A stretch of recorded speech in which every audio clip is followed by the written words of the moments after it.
Millions of people will be tuning into the Super Bowl this Sunday to watch all those commercials. And this year, several ads will be seen that feature messages about Jesus.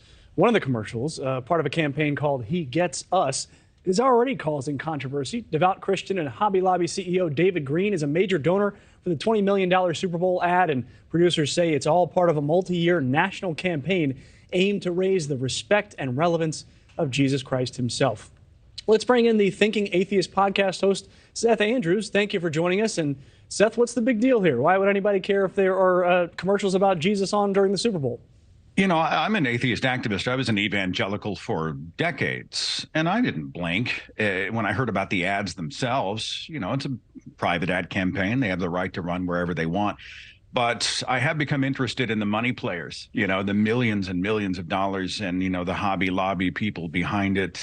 And that becomes problematic when we see this sort of marketing effort and this selling of a soft focus, kind of a theology-free, touchy-feely Jesus figure to the masses in a country that is increasingly secular. You know, I think it's a little less than a third of Americans now don't identify at all as religious. They're not atheists, but religion doesn't play a meaningful part in their lives. And I think this is part of an effort to sort of try to counter that. People are starting to panic. And maybe I think they might be trying to massage the culture to perhaps reinforce ideas that relate to Christian nationalism. And that's a much more sinister idea. Christian nationalism certainly is. But if you've seen the ads, you know that they're not necessarily promoting any Christian nationalism. No, but I think if you are sort of massaging, again, the culture to embrace this sort of happy, clappy version of Jesus, I think, you know, and if you get into Jesus studies, you get into the New Testament, you know, there were some problematic aspects to the story of Jesus. You know, the Jesus who came and he said he would turn a mother against his father. He would cause families to hate each other. He didn't come to bring peace, but to bring a sword. The Jesus God that created eternal hellfire. I mean, that's a whole other conversation. And again, they have the right to run the campaign. But, you know, beyond the power players, even I have to remark about the waste.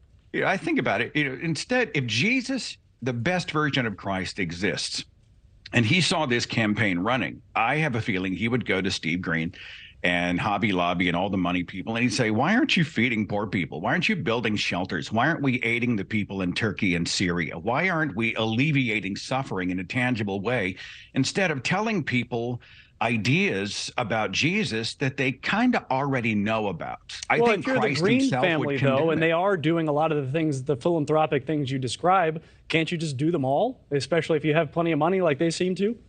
Well, we can redirect to where they donate, but I'm still talking about the $20 million for, what is it, 60 or 120 seconds on Sunday? $20 million. I don't think we can ignore that.